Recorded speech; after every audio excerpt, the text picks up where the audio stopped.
How you doing, sir?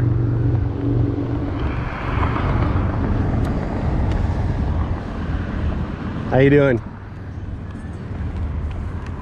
Morning, brother. Hey, how's it going, man? I'm Todd. First-time visitor here at Prestonwood. Just looked at their website this morning. Is Jack Graham the pastor here? And I saw his photo on the website. Yes, sir. Yeah. Just heard what you were saying on the bullhorn there. Yeah. Is he or was he an elected official?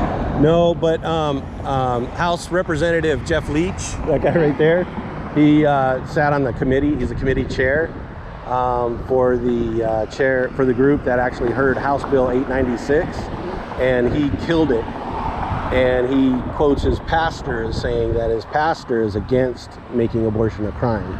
And the reason they're both, Jeff Leach and Jack Graham, believe that it should not be a crime, because he doesn't believe that women who have abortions should be criminals. So that's the pro-choice argument right there, right? And they're saying they are coming out with some lies, like saying, well, you know, 1/3 of the. Hold on. Oh, go ahead. Go ahead. You're saying that a woman, their position is a woman who has an abortion becomes a criminal. No. Their position is they should not become a criminal. Like it should not be a criminal offense to have an abortion. That's their position. My position is that man doesn't have dominion over man, that we should make no rules or regulations to say when and who can and how they will be murdered, including the unborn. Abortion is murder. Right, it's murder. And even though they have a crisis pregnancy center here, one of the largest in Texas, but if they actually work to keep abortion legal, and like they're saying things like this, they're saying things like, well, this law would make 1/3 of the women in Texas, because 1/3 of the women in Texas have had abortions, criminals, which that's not how our laws work. Our laws, when you pass a law, from that point forward, anybody who breaks that law is a criminal. Sure. And then they say, okay, well, you guys want to put women to death. And I'm like, look, it's equal protection. So in other words, if a woman kills her 1-year-old, we're supposed to have under the Constitution. yeah, right. It's equal protection, right? So that's all we're saying. But they're like, people like you will come out who know Jack Graham, and they'll go, I don't believe a word you're saying. And I'm like, okay, go to Dallas News and Google it, because he puts his defense in there. Also, you can Google Jack Graham's response. It's totally in there. And Christianity Today did an article on it, how Jack Graham opposed making abortion illegal. Interesting. So we're just, and I'm like an interesting day to come to Prestonwood. yeah, and just so you know, because I know Jeff Leach somewhat. You know, I've talked to him quite a few times. Todd? And yes, sir. Jim Club, nice to meet you. Nice to meet you too, sir. So, and we don't hate anybody here. We're just like, for those that have eyes to see and ears to hear, you know, because they're supporting this church. And if you go here, you will be amazed. There is not a building in Texas that is more grand than the inside of this building. So it's the biggest showroom in Texas, right? And I think there's more TV monitors and displays, I mean, and grand. Like, I don't know, maybe First Baptist Church in Dallas. That one might be pretty close, you know? But you walk in here and you Stonebriar, Chuck Swindoll's church. Right, and we've been out in front of Stone, you know, like Chuck Swindoll's position is that we don't get involved in politics. So we're not going to say anything. We're not going to do anything. We're not going to, like, you know, because I have people that are district reps that go there, and they'll do nothing, right? Because they have like a two kingdoms theology. Like, we have our kingdom, God's kingdom in church, and then the rest of that's the world, and it's all going to hell in a handbag. But I believe we should God is sovereign over all. Right. We're supposed to take dominion over the land, right? So, like, if a woman's getting raped over there, we don't go, you know, I think we should have more, like, buildings to help women who've been raped. No, and imagine if it was legal to rape women. We wouldn't be like, well, we need more, like,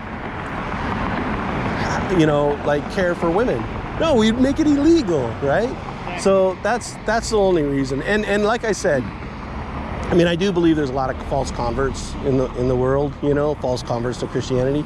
But I do know that there's also a lot of people that actually love God, and you know, God changed their hearts, right? And so they all think I'm like a crazy man, but like I've actually like been, I'm a Republican. I've been to all the conventions, you know, but I'm not really a Republican. I'm a Christian. Like I would oppose the Republican Party anytime it opposes God, right? I'm a Christian, and here's my kid, and not only kids. There's only some of them, by the way. But like in Texas, like let's say I can't get anywhere arguing about abortion with people, child sacrifice. I'll say, okay, look, here's how I know Texas is really jacked up. Okay, Texas has 13,000 kids right now in foster care waiting to be adopted, and nobody wants them. They're gonna age out. Now there's like 26,000 kids in foster care, but 13,000 are ready to adopt, and it's free to adopt them, and they get free college and free medical. There's free medical too. Like if your kid breaks his arm, it doesn't cost you a penny. Who pays for that? Well, the state of Texas, because you know what? The church doesn't take care of orphans anymore. So they tax us so much that it's over a $3 billion business in Texas. That's what it is. Over $3 billion, right? And why are these kids living in foster care? Like if you would go talk to my kids, and you'll see they're created in the image of God. They love God, you know, and they're like you and me. They have the same value. We have 3 sons. Our 14-year-old has Down syndrome. Yeah, and I've had pastors go, hey, my kid has Down syndrome. Don't talk to me about being pro-life. I didn't kill him. And I'm like, what? That's a horrible argument. Oh man, that's terrible. Because you didn't kill your kid. Unreal. You know, it's like God creates life.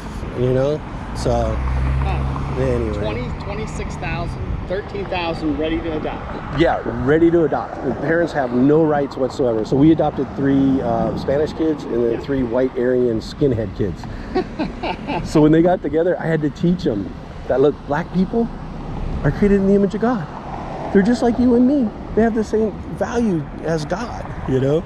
And then when we got the Spanish kids, we had to do the same thing, you know, because, you know, they're like, oh yeah, they're good for the fields and, you know, crazy stuff, you know? And I had to teach them that, you know, who said that?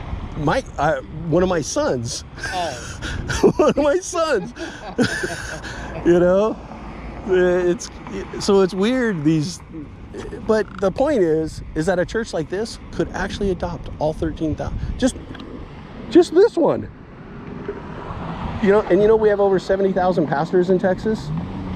Evangelical. I'm not talking about Catholics or Mormons. Or I'm talking about evangelical, Protestants.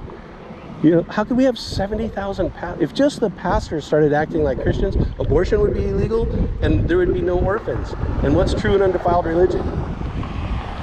James 1:27. Taking care of widows and orphans. In their time of need. Good talking to you, brother. Thanks, man. I appreciate it. God bless. You too.